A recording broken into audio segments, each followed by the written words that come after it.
No fórum de hoje pretendemos debater a importância da gestão de operações em contexto de emergência, analisando o tema à luz da situação da pandemia que enfrentamos. Nesta sessão de abertura, irei apresentar alguns tópicos que gostaria que aprofundássemos no debate que se irá seguir. Vou iniciar com a seguinte questão: será que existe um hospital ideal? Aquele que consegue responder sem sobressalto a situações de emergência inusitada, como é a pandemia Covid-19? E como podemos definir o hospital ideal? Pois bem, são vários os stakeholders numa unidade hospitalar, designadamente a sociedade em geral, os utentes, a administração hospitalar e os seus colaboradores internos e externos, entre outros interessados.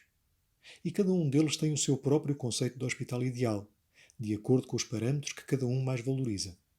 Esses parâmetros não são antagónicos, revelando-se complementares, e no seu conjunto traduzem o que podemos considerar o hospital ideal, isto é, se forem simultaneamente alcançados todos os objetivos enunciados.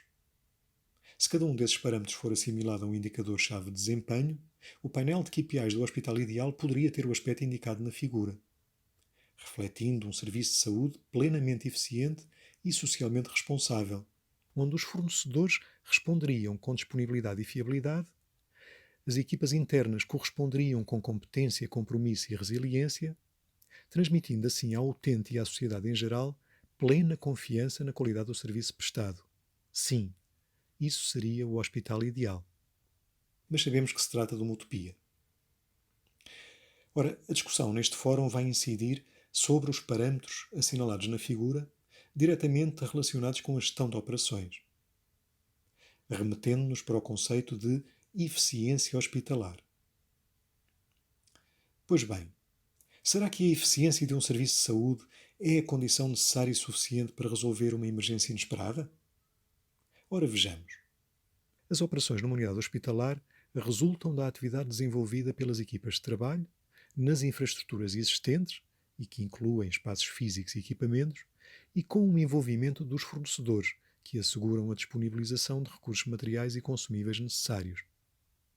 E tudo isto funciona numa determinada ambiência, que constitui o ADN cultural da unidade hospitalar. Ora, como sabemos, a cultura institucional é determinante para o alinhamento estratégico da gestão de operações, através da conduta dos colaboradores entre si e na relação com o cliente, e do princípio basilar de equidade no acesso aos serviços de saúde. É neste contexto que as equipas devem ter vocação, motivação, competência e resiliência. As infraestruturas devem estar dimensionadas para responder em tempo real às necessidades da procura. E os materiais e instrumentos devem ser adequados, em quantidade e natureza, às necessidades existentes em cada instante. Ora, a mobilização dos recursos adequados implica planear e agir, pois apenas desta forma é possível operacionalizar as estratégias mais adequadas em cada contexto específico. E como pode o sistema hospitalar estar preparado para responder a eventos inesperados? A resposta a esta questão remete-nos para a importância da concepção do hospital, incluindo-se neste tópico a concepção de raiz de novas estruturas, leia-se infraestruturas, equipamentos, equipas e fornecedores, mas também a adaptação de estruturas existentes. Pragmaticamente, a questão-chave que se coloca é como responder com eficácia a situações de emergência. Ora, se conhecêssemos a procura futura, se pudéssemos antever o futuro, facilmente dimensionaríamos as equipas, as infraestruturas e os materiais de que necessitaríamos para que o hospital respondesse adequadamente em tempo real. Mas, na realidade, mesmo não conhecendo com exatidão as necessidades futuras, podemos estimar a procura com instrumentos de previsão e, dessa forma, dimensionar a quando da concepção de raiz ou redimensionar unidades existentes. E assegurando a necessária flexibilidade e adaptabilidade dos recursos, simultaneamente com a utilização de instrumentos de apoio à gestão integrada, o hospital estará efetivamente melhor preparado para responder a emergências de maior ou menor magnitude e gravidade variável.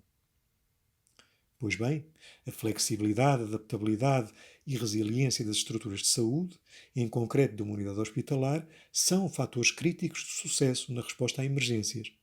E este aspecto é tanto mais evidente quanto mais inesperada for a situação de emergência. Nesta figura, indicam-se possíveis iniciativas que contribuem para materializar a flexibilidade e a resiliência numa unidade hospitalar. O Dr. Paulo Espiga, em seguida, irá falar-nos da aplicação prática de algumas destas iniciativas no Centro Hospitalar Lisboa Central. Efetivamente, a utilização de cenários de procura, a flexibilidade e a resiliência da estrutura hospitalar e a monitorização do seu desempenho configuram um modelo que se aproxima do hospital ideal, na vertente da gestão operacional.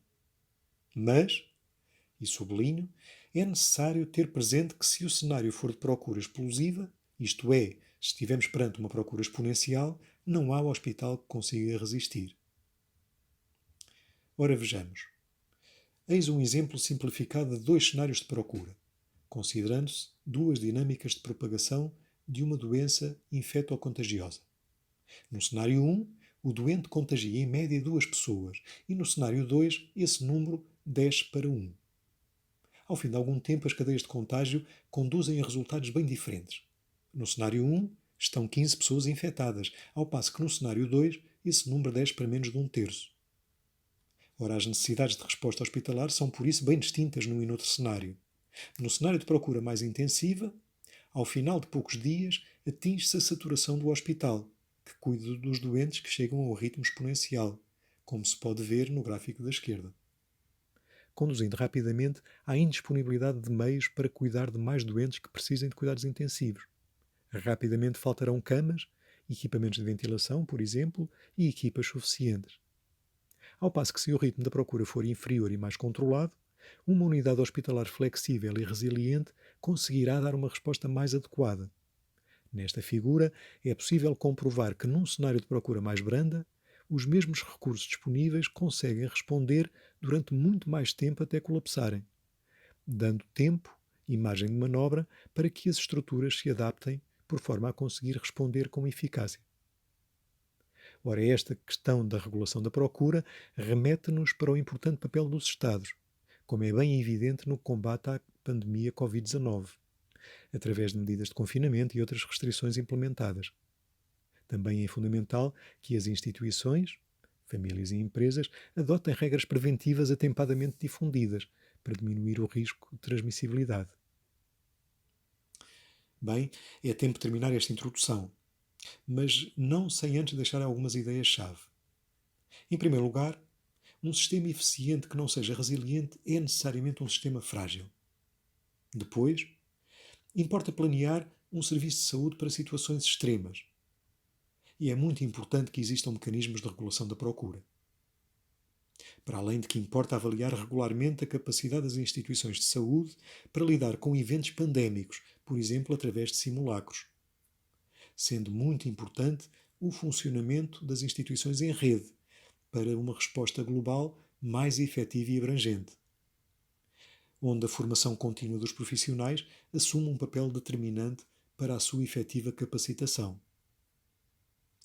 E a propósito de simulacro, gostaria de salientar a importância da simulação de situações de emergência como exercício de preparação das estruturas para uma resposta eficiente. Mas, como vimos, falamos de eficiência com resiliência, ou seja, eficiência resiliente. Essa é que conta. Agradeço muito a vossa atenção e passo a palavra ao Dr. Paulo Espiga, que nos irá falar da sua experiência no tema deste fórum.